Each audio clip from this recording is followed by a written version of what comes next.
Welcome to 101 East. I'm Steve Chow. Across Asia, car ownership is soaring, but so too is the number of people dying on the roads.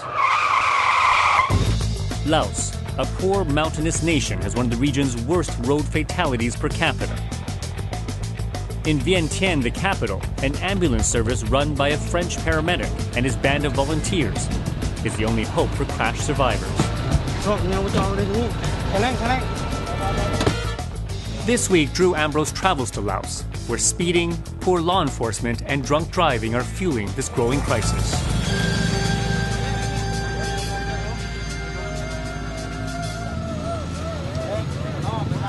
A motorcyclist has been hit by a truck on the outskirts of Vientiane. The driver fled the scene, leaving the man to die from massive head injuries. An emergency team called Vientiane Rescue is here to pick up the body and take it to a temple for burial. They're led by French paramedic Sébastien Perret, who says they can face up to 50 fatalities a month. And just as graphic as this. Oh yeah, sometimes worse.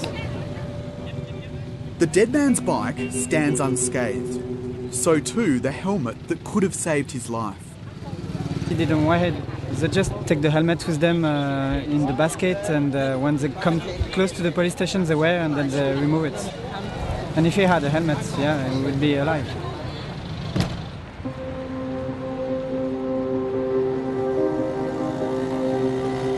Lined with trees and grand old architecture, Vientiane's boulevards haven't changed much since this nation was a French colony. This is peak hour in Vientiane, and compared with other Asian capitals like Beijing, Jakarta, Manila or Bangkok, it's not nearly as chaotic or crowded. With the economy in Laos booming, more people can afford bikes and cars than ever before. And they drive those vehicles at breakneck speeds, down long straight roads with few traffic lights or roundabouts to slow them down.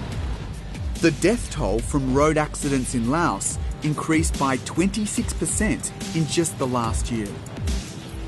There's no will to change anything here. So that's the biggest problem. Nobody cares.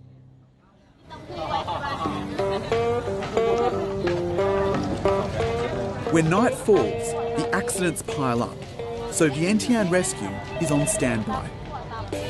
Last year this team saved more than 2,000 people on the roads. And when the alarm sounds, they hit the streets.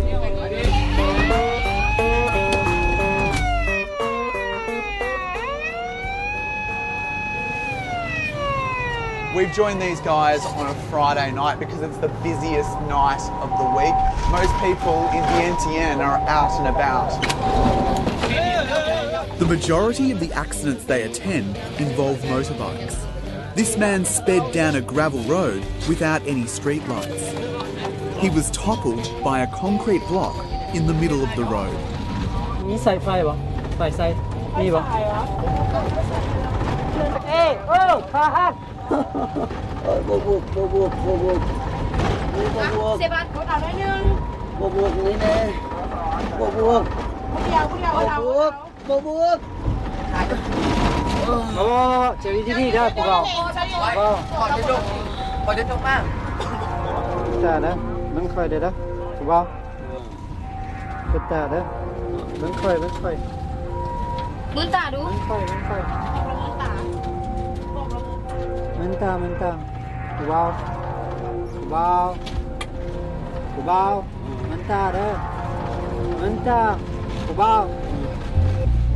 The night is non-stop, identifying injuries, bandaging wounds, dealing with broken bones and the distressed.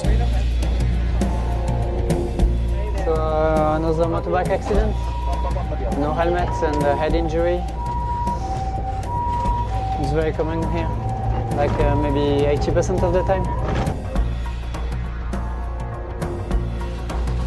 She was riding a motorbike and she was hurt by a pickup truck. She had a helmet, so for that part that was okay. It looks like her hips were broken. It's helping a lot to save people. Sebastian gained his medical skills in Paris as a paramedic. He set up Vientiane Rescue in 2010 after witnessing a terrible accident near the main hospital. It was a bloodbath. One of them was dead already, and the other one was very, very seriously injured, and he was unconscious. I knew at this time that there were no emergency service, but we are very close to the hospital, so I was expecting, some ambulance or doctors coming outside of the hospital to come to pick up the body and, give people the instructions to be careful. But no, nothing. Only 1 in 5 drivers in this city has a licence. It's a frightening thought as we hurtle through the traffic. I think we're lucky and we have a good sirens, because in 4 years we never had a crash. But maybe we're lucky. What would the driver have to watch out for?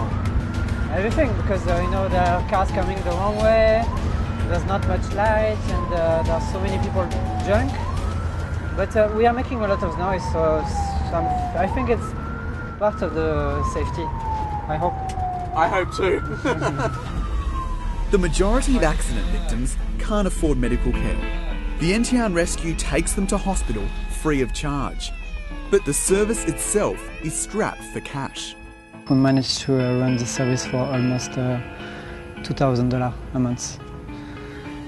But the point is that if tomorrow we have an accident and we lose one of our car, it's going to be forever. We're going to lose it and we're not going to be able to buy a new one.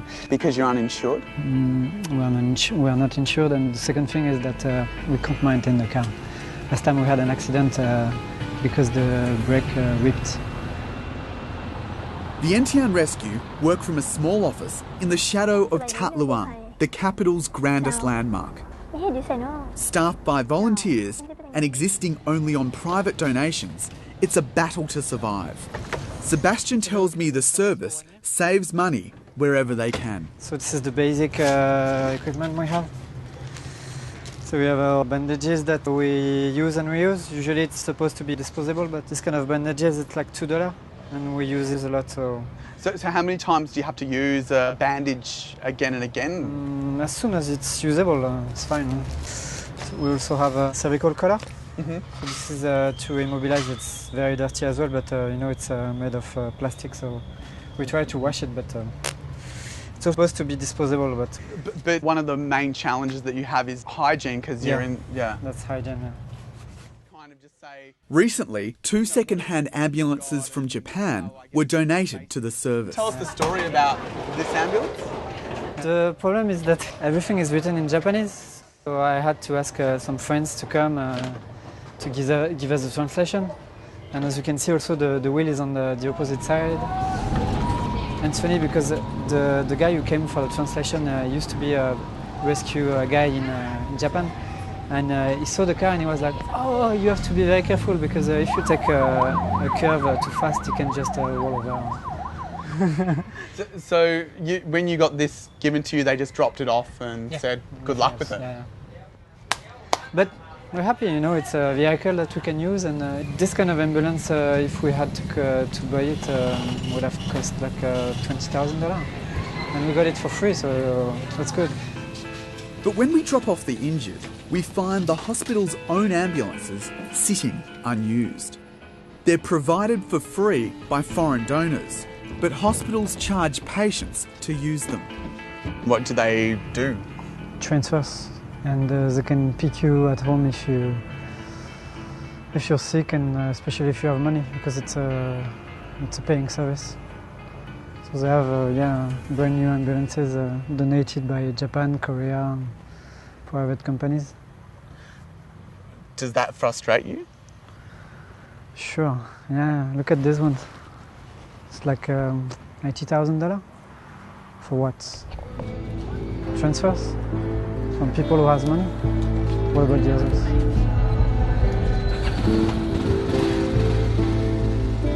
In most provinces around Laos, people die from preventable injuries by the roadside because there are no ambulances to rescue them. Even hospitals here often struggle to take care of patients.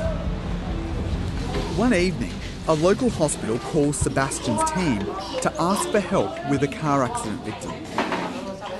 The man is choking on his own blood. The team clear his airway with a rubber tube. Then they transport him to another hospital. When someone has a very serious crash and the family is able to pay for the care, they go to Thailand, they don't stay here. So I think, maybe there's some troubles with the healthcare system here.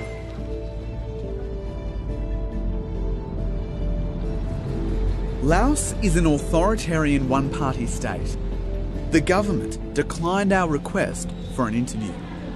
But we were given access to the ICU of Vientiane's main hospital that handles most accidents. I think that 2 people here with head injury. The deputy director says despite rising road fatalities, they don't have enough qualified staff to help accident victims. All the hospital, they don't have enough human resources who are specializing in dealing with this situation, like a head injury. The whole country referring to our hospital. We cannot provide the service to all people because we need more specialists, need more equipment. We have only 2 head injury surgeons. Sometimes we need more for operation. So you've only got 2 head surgeons in this hospital or in all of Laos? Yeah, in all of Laos we have 2 surgeons that dealing with head injury for operation. This hospital received 1,000 crash victims in the last month alone. But many road fatalities in Laos remain unreported, as those who die on roads are sent straight to a temple for burial. Based on what you see here in this hospital, do you think the government statistics of road accidents are accurate? It's not very, because if patient dies, sometimes they did not bring to hospital. In other countries, when the car accident, even patient die in the scene, they bring to hospital for statistics. But in Laos, cannot say that accurate, because we'll miss a lot of cases. When Sebastian started Vientiane Rescue, he only had 4 volunteers. Today, there's 90. It's amazing, like in 4 years what we managed to do, it's a miracle. It's raining, it's cold, it's hot. They're always here, they don't care about themselves, they don't care to be dirty, covered by blood. They don't even think about disease. So yeah, this motivation is what makes us what we are. Every week they practice resuscitation and other first aid.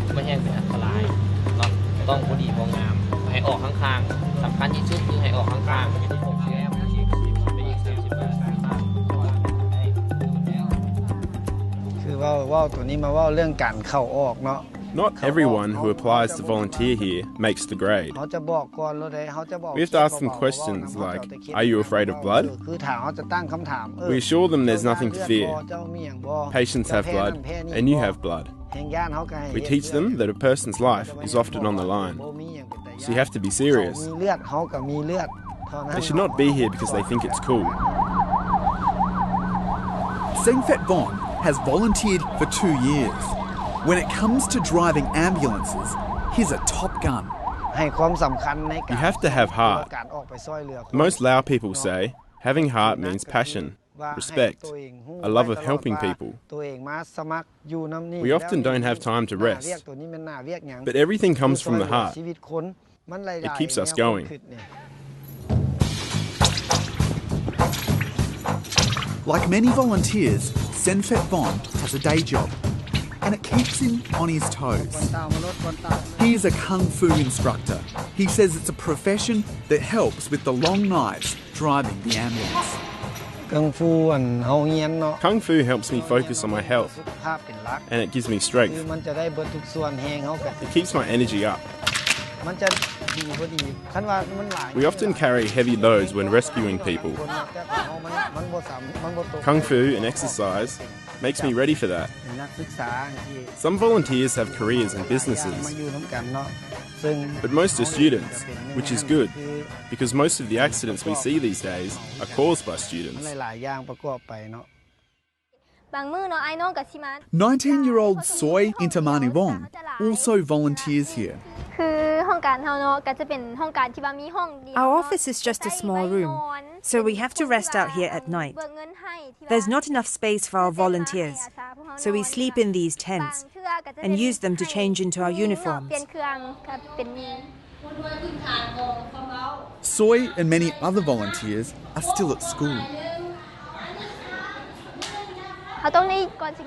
To volunteer here, teenagers need permission from their school and parents. My parents often worry about me, so I get health checkups to show them all the night shifts have no side effects.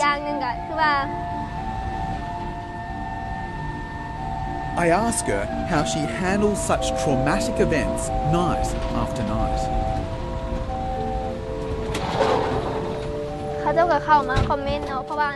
I'm not afraid.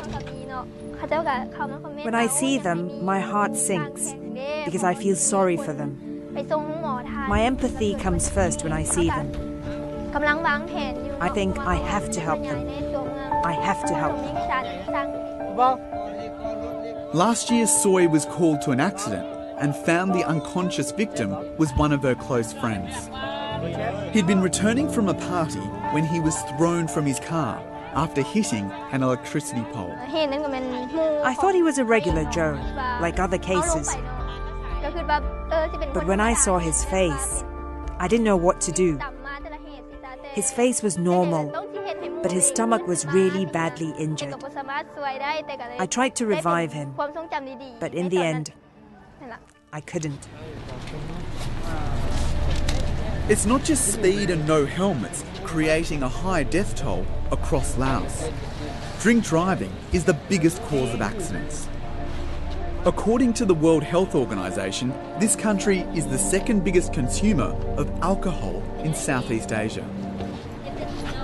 Today, Soy and Sebastian are treating two men who were riding a motorbike drunk when it hit a parked car. One has a broken leg. When they reach the hospital, the other man loses consciousness. 70 to 80% of the guys we pick up on the road, they're totally drunk like this. So it's very difficult to know if the guy lost consciousness because of the head trauma or just because he's totally drunk. Yeah. So that's a bit complicated for the medical staff. On the weekend, many people drink to excess from the early afternoon and then they drive home. Sebastian says there are few deterrents to stop them. You know, if you're drunk, if you don't have a license, if you don't wear a helmet, if you get catched by the police, you're not going to go to jail. So there is no consequences actually. But some do pay a heavy price. Adsong Khan used to go drinking after work at a logging site and then drive home drunk. But one day his luck ran out. His flatbed truck ran off a steep hill and rolled over. When he woke up in hospital, both his legs were missing. I regret it like nothing else. It was hard when they told me my legs couldn't be reattached. We used to drink and drive because the roads were in good condition. Many had that attitude. I was never afraid until I had the accident. People think when they're drunk it's not bad because they're conscious and aware. But now, this is my life forever. I'll never get my legs back.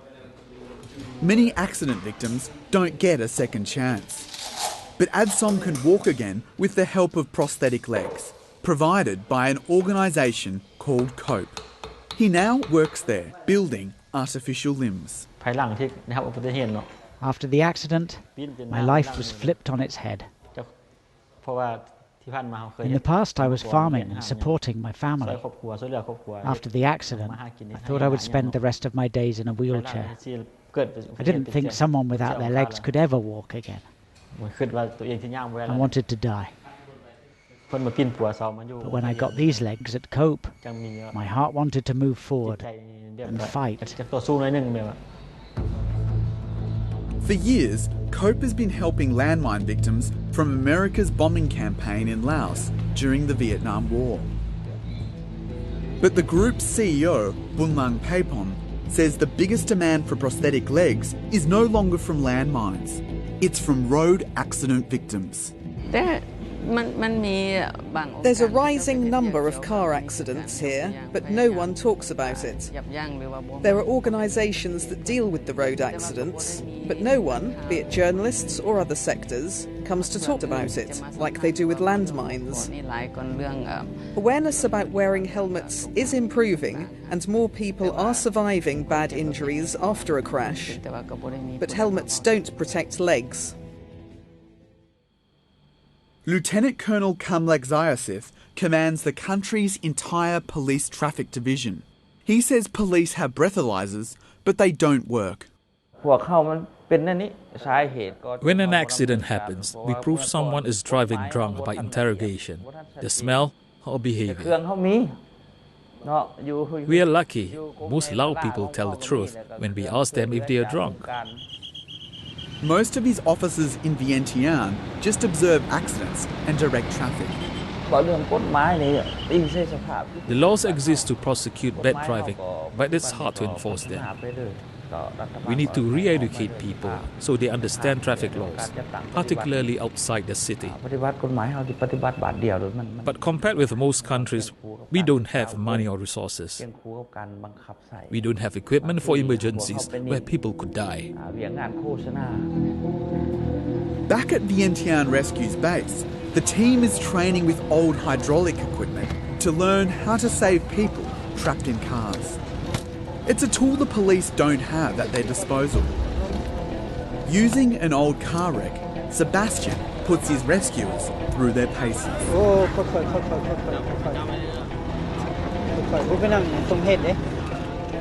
Seb, how are they going at the moment? Good. It's good. Just need to be a bit more careful when they manipulate the victim, but it's fine for the moment. So there were only 5 of our team that was trained to do this, so that's an opportunity for us to train 5 more. As awareness of the service grows, the number of emergency calls they get is increasing. Sebastian wants his volunteers to learn new skills so they can set up specialist rescue teams. Today, a dive team from Thailand is helping Vientiane Rescue with a new endeavour. Actually, they're giving him 2 equipment for scuba diving. So what difference does that make? It doubles our equipment. And actually, when you're looking for a dead body, 2 is not enough. You need at least maybe 8, 10. But it's already very nice for us. 4 equipment, so that's perfect. These trainees want to become the country's first scuba rescue team. Today, they're receiving basic training. Normally, the whole course should take like 6 days. It's just one morning for us, so it's especially about safety and how to use the equipment, and maybe a bit later how to grab a body and bring it to the... It's never enough. I'm sure it's better than before, but we want to get to international standards. For us and for the victim, we have to try to be better. A few days after the training, the team is called out to the Mekong River, which runs through Vientiane. A fisherman's boat has sunk. The currents are too strong to retrieve it. No one needs rescuing, but it's a good opportunity to use their new skills and show the city's residents that you can call them in any crisis. We are more than a rescue service. We try to bring people hope. When there is trouble in Vientiane, when the family doesn't know what to do, they just call us because they trust us. And that's the most important in our team. Much more than money, equipment, training, it's the trust that we have among the population.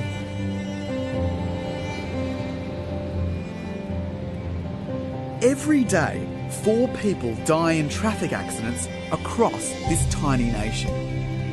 While authorities struggle for solutions, the road fatality rate rises every year.